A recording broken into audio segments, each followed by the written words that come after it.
उद्धवजी ठाकरे साहेबांनी सगळ्या जिल्ह्यांच्या अशा आढावा बैठका घ्यायचा निर्णय घेतलेला आहे।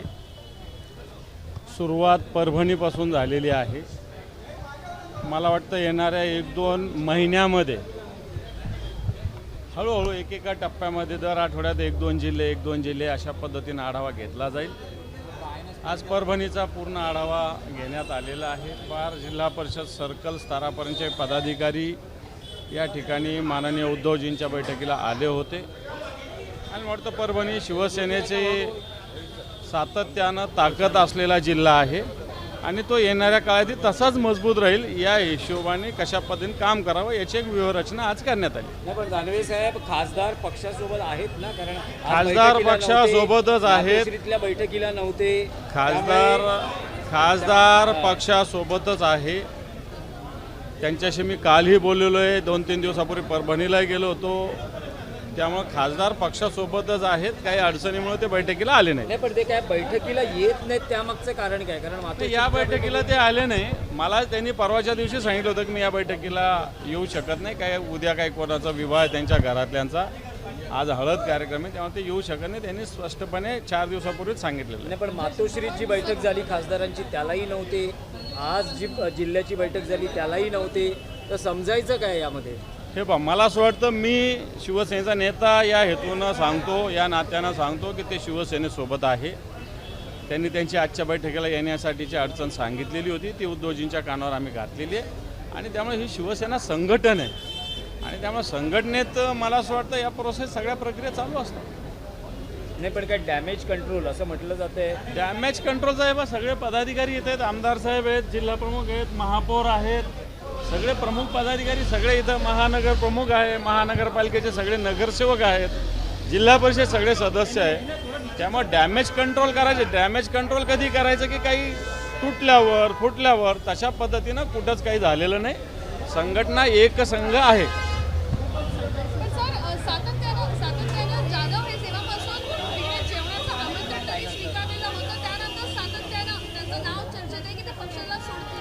हे पण मला असं वाटतं अशी चर्चा मागच्या 2 वर्षापासून शिवसेनेच्या खासदाराविषयी आहे। एक नाही, सगळ्याच खासदाराविषयी बोललं जातं, परंतु हे अफवेचं तंत्र आहे। असं कुठल्याही कोणत्याही शिवसेनेचा खासदार फुटू शकत नाही। सगळे खासदार शिवसेनेसोबत आहे, हे सगळ्या खासदारांनी सातत्यानं स्पष्ट केलेलं आहे। दानवे साहेब, काय विधान परिषदेचं काय ठरतं आहे? एक मिनिट, काय बोलले? मग संजय शिरसाटांचंच ऑपरेशन होण्याची शक्यता निर्माण झाली तर ते काय टायगर ऑपरेशन? नाही दानवे साहेब, विधान परिषदेचं काय ठरतं आहे? विधान परिषद मला वाटतं महाविकास आघाडीच्या वतीनं उमेदवार ठरतील, उद्धवजी असावे अशी सगळ्यांची भूमिका आहे। मला वाटतं याच्यानंतर उद्धवजीच नाही, पण समजा उद्धवजी असं म्हणतात की ते लढणार नाहीत म्हणून, समजा जर उद्धव ठाकरे लढणार नसतील तर अंबादास दानवे हे उमेदवार असतील का? मला असं वाटतं उद्धवजी ठाकरे साहेब पक्षप्रमुख आहेत, त्यांनी लढावं अशी पक्षातल्या सगळ्या नेत्यांची पदाधिकाऱ्यांची इच्छा आहे, एवढंच मी सांगतो।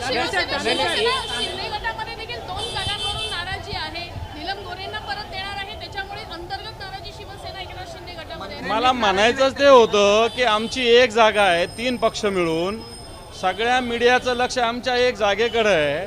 तिकडे भाजपच्या 5 जागेला 500 लोक आहे, शिंदे साहेबांच्या 2 जागेला 200 लोक आहे, अजितदादाची एखाद्या जागेला 100 लोक आहे, परंतु तुमचं लक्ष आमच्याच जागेकडे। आम्ही तेच सांगत होतो, ते बरं झालं तुम्हीच सांगितलं की शिंदे गटात सुद्धा आता अशा पद्धतीनं अस्वस्थता आहे। जुना शक्तीपीठ जो मार्ग आहे तिथे अनेकांनी जमिनी खरेदी केल्या होत्या जुन्या शक्तीपीठ मार्गावरती, मात्र त्या सगळ्यांचे मनसुबे फसलेले दिसतात। त्यामध्ये राजकीय नेत्यांपासून ते अगदी घरातपर्यंत सगळे इन्व्हॉल्व आहेत। जे महाराष्ट्रामध्ये वेगवेगळे प्रकल्प या महायुती सरकारच्या मार्फत घेतले जातात, विशेषतः शक्तीपीठ मार्ग असेल, नवीन MIDCs असतील, या सगळ्या रस्त्यावर, या सगळ्या प्रकल्पाच्या आजूला बाजूला पुरंदर विमानतळाचं सुद्धा उदाहरण मी देईल की इथं सुद्धा लोढा, अग्रवाल, जैन यांच्या जमिनी आहेत। शक्तीपीठाच्यासाठी सुद्धा अनेक लोकांनी, उद्योगपतींनी, मोठ्या प्रमाणावर अधिकाऱ्यांनी, राजकीय नेत्यांनी अशा पद्धतीनं जागा घेतलेल्या आहे। आता शक्तीपीठ दुर्दैवानं त्यांच्या काही मार्ग बदललेला आहे, त्याला विरोध कायम आहे लोकांचा आणि मला असं वाटतं अशा पद्धतीनं नवीन प्रकल्प मोठ्या पद्धतीनं गैरव्यवहार करण्यासाठीच केले जातात असा आमचा आरोप सातत्यानं राहिलेला आहे. ती सत्यता बाहेर आलेली नाही. दानवे साहेब, सध्या महाराष्ट्रात चर्चा आहे एका मोठ्या बातमीची. एका ट्विटर हँडलवर बातमी आली आहे उद्धव ठाकरे आणि देवेंद्र फडणवीस यांच्या भेटीची. मला असं वाटतं अशी बातमी कोणी छापली असेल, दिली असेल, मला माहिती नाही. पण उद्धवजी ठाकरे साहेबांना भेटायचं तर खुलेआम भेटतात. आत्ता विधिमंडळाचं अधिवेशन संपलं तेव्हा देवेंद्रजी फडणवीसांना उद्धवजी ठाकरे साहेब भेटलेले खुलेआम.